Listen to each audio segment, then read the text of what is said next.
Let's solve one previous question of hashing, stack and queue. This question was asked in GATE DA 2024, question number 6, excluding general aptitude. Match the items in column 1 with the items in column 2 in the following table. This is column 1, column 2 and 4 options are given. Now in column 1, P, first in, first out. First in, first out is in Q. In Q, whichever element will be in first, that will be out first. This is a Q, will enter this side and will out this side. So first in, first out, that will be with Q. P is 2. Now P2, P2, so option C and option D rule out.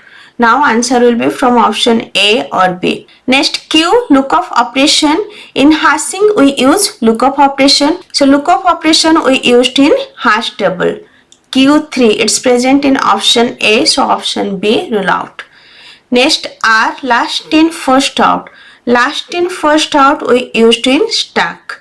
Okay, last in, first out. R is connected with 1.